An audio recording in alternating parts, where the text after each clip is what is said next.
పూరా లోకల్. నమస్తే, welcome to పురా లోకల్. ప్రస్తుతం మనం హైదరాబాద్లోని దిల్కుష్ గెస్ట్ హౌస్ దగ్గర BJP legal cell Hemanth Reddy తోటి ఉన్నాము. బండి సంజయ్ని సిట్ అధికారులు పిలిపించడం జరిగింది, అంటే వాంగ్మూలం తీసుకోవడానికి ఫోన్ ట్యాపింగ్కి సంబంధించి.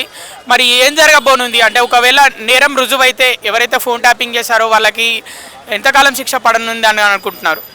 చూడండి, this is not just a political issue, it is a criminal direct assault on constitution and every privacy of every citizen. Illegal surveillance is not an law enforcement, అది ఒక నేరం.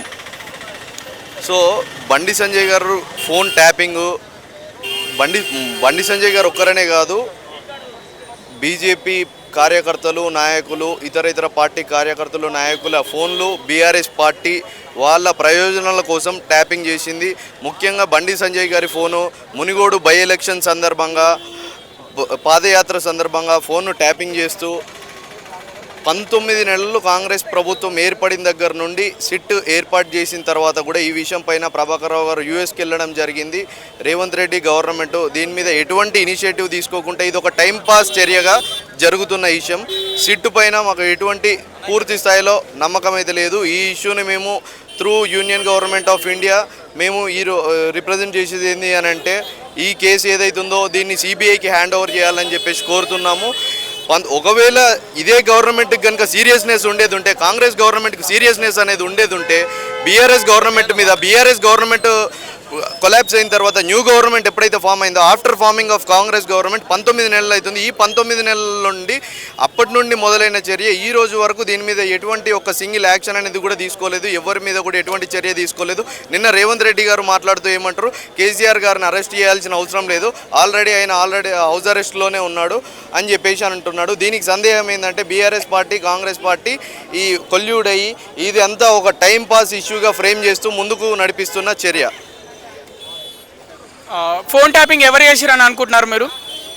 పర్టికులర్గా వాళ్ళు వీళ్ళు అని మనం చెప్పడానికి లేదు. బీఆర్ఎస్ ఒక ఐటీ డిపార్ట్మెంట్ ఒక హబ్ లాగా ఏర్పాటు చేసి పోలీస్ అఫీషియల్స్ మరియు బీఆర్ఎస్ ముఖ్య లీడర్స్ ఎవరైతే ఉన్నారో వాళ్ళు దీన్ని డే అండ్ నైట్ షిఫ్ట్ వైజ్గా డ్యూటీలు పెట్టుకొని వాళ్ళు ప్రతి ఒక్క కాన్స్టిట్యుయెన్సీలో ఏ లీడరు చిన్న బూత్ స్థాయి కార్యకర్త దగ్గర నుండి మొదలు పెడితే పబ్లిక్ రిప్రజెంటేటివ్ వరకు ప్రతి ఒక్కరి డేటా, వాళ్ళ personal data, wife and husband data, వాళ్ళ ఎంప్లాయీసీ, మళ్ళీ తర్వాత వాళ్ళ సెక్యూరిటీసీ, ఒకవేళ వాళ్ళకి ఎవరైనా అడ్వకేట్స్ ఉంటే వాళ్ళ అడ్వకేట్స్ వాళ్ళు ఏమైనా లీగల్ ఒపీనియన్స్ అవి తీసుకుంటే ప్రతి ఒక్క డేటాను తీసుకొని వాళ్ళు ఫోన్ ట్యాప్ చేసి వీళ్ళు ఏదైతే కార్యక్రమం చేద్దాం అనుకుంటున్నారో దానికి ఒక హాఫ్ అన్ అవర్ 1 అవర్ ముందస్తుగానే అక్కడికి రీచ్ అయిపోయి ఆ కార్యక్రమం వాళ్ళని కొలాప్స్ చేయడం కానీ, లేకపోతే దానికి ఏదైనా దుశ్చర్యలు పాల్పడడం కానీ చేయడం జరిగింది.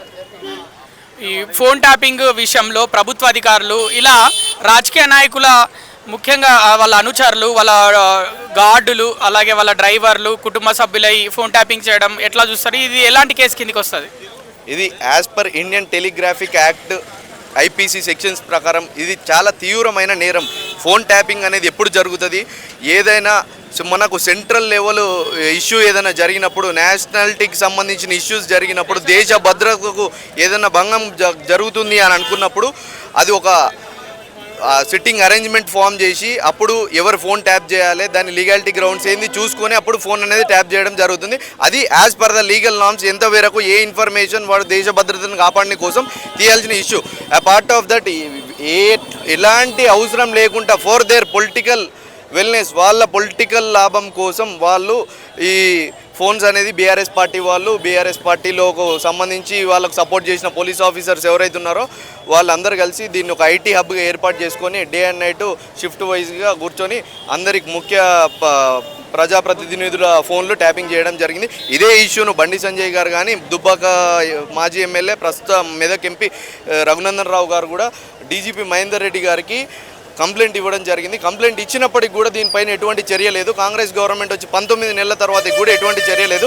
సిట్ అనే ఒక పేరుతో 19 నెలల నుండి జస్ట్ టైం పాస్ కాలయాపన చేస్తూ వస్తున్నారు తప్ప వేరే మరొక అంశం అనేది లేదు. ఒకవేళ ఇవన్నీ ప్రూవ్ అయితే మాత్రం as per Indian telegraphy act కానీ ఐపీసీ సెక్షన్స్ ప్రకారం 100% కోర్టు పైన కానీ సెక్షన్స్ పై వీళ్ళు హైకోర్టు గైడ్లైన్స్ని కానీ సుప్రీంకోర్టు గైడ్లైన్స్ని మొత్తాన్ని కాన్స్టిట్యూషన్ని వీళ్ళు అన్నిటినీ కూడా వయలేట్ చేస్తూ చేసిన ఒక అంశం ఇది. రేపటి రోజున ఇవన్నీ ప్రూవ్ అయితే మాత్రం 100% లా పైన ఒక న్యాయవాదిగా లా పైన నమ్మకం ఉన్న వ్యక్తిగా రేపు వాళ్ళకి ఏదైతే పనిష్మెంట్ జరగనున్నో అది జరుగుతుందని మేము భావిస్తున్నాం. సిట్ వల్ల ఈ కేసు తొందరగా ముందుకెళ్తుంది అనుకుంటున్నారా, లేకపోతే సిబిఐకి అప్పగించాలనుకుంటున్నారా? ఒక న్యాయవాదిగా మీరేం చెప్పాలనుకుంటున్నారు? ఒకవేళ సిట్టు వల్ల ఈ చర్య అనేది ముందుకు పోయేది ఉంటే కాంగ్రెస్ ప్రభుత్వం ఏర్పడి 19 నెలలు అవుతుంది. ఈ రోజు వరకు కూడా ప్రభాకర్ రావు ఒకవేళ అదే సిట్టుతో న్యాయం జరుగుతుంది, ఇదంతా కార్యాచరణ ముందుకు వెళ్తుంది వేగంగా అనుకున్న పరిస్థితి ఉండేది ఉంటే ప్రభాకర్ రావు అనే వ్యక్తి యూఎస్కి వెళ్ళేవాడు కాదు. ప్లస్ ఇప్పటి వరకు అదంతా ఒక అంశం అనేది కన్క్లూజన్కి వచ్చేది. బట్ ఈవెన్ ఆఫ్టర్ 19 months ఇదంతా ఒక టైం ల్యాప్స్ ఇష్యూ లాగానే ఉంది తప్ప సిట్టు పైన మాకైతే నమ్మకం లేదు. దీన్ని సిబిఐకి హ్యాండ్ ఓవర్ చేయాలని చెప్పేసి మేము కోరుతున్నాం. బీజేపీ లీగల్ సెల్ తరఫున మీరు మాట్లాడుతున్నారు కాబట్టి చెప్పండి, ఫోన్ ట్యాపింగ్ వల్ల మీ పార్టీకి ఏమైనా నష్టం జరిగిందా ఎలక్షన్లలో, లేకపోతే అంటే మీకు మీ నాయకులకి ఏమన్నా నష్టం జరిగిందా ఫోన్ ట్యాపింగ్ వల్ల? పార్టీకి న్యాయం జరిగిందా అన్యాయం జరిగిందా అని మేము చెప్పలేము, కానీ వ్యక్తిగతంగా ఫోన్ ట్యాపింగ్ చేయాల్సిన అవసరం ఏమున్నది? What is the reason for phone tapping చేయడం లీగలా?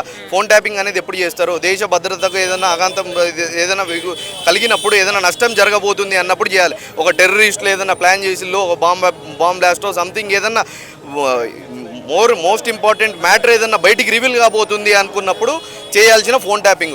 బీఆర్ఎస్ పార్టీ వాళ్ళు వాళ్ళ పార్టీ సొంత ప్రయోజనాల కోసం కేసీఆర్ కానీ వాళ్ళ తనయుడు కేటీఆర్ కానీ వీళ్ళంతా ఒక ప్రీప్లాన్డ్గా ఒక ప్రొపగండా వేసుకొని ఒక హబ్ లాగా పెట్టుకొని కొందరు పోలీస్ ఆఫీసర్స్ని చూస్ చేసుకొని వాళ్ళకు స్పెషల్ హైక్స్ స్పెషల్ పర్క్స్ ఇస్తూ ఎవరైతే సెలెక్టెడ్ లీస్ట్ ఉన్నారో కాన్స్టిట్యుయెన్సీ వైజ్గా ఈ పార్టీ ఆ పార్టీ అని మెన్షన్ చేయకుండా వాళ్ళకి ఎవరెవరైతే అవసరాలు ఉన్నాయో ఇంక్లూడింగ్ టాలీవుడ్లో ఉన్న యాక్టర్స్ కానీ ఎవరైతే ఉన్నారో భార్యాభర్తల సంభాషణలు కూడా వినడం జరిగింది.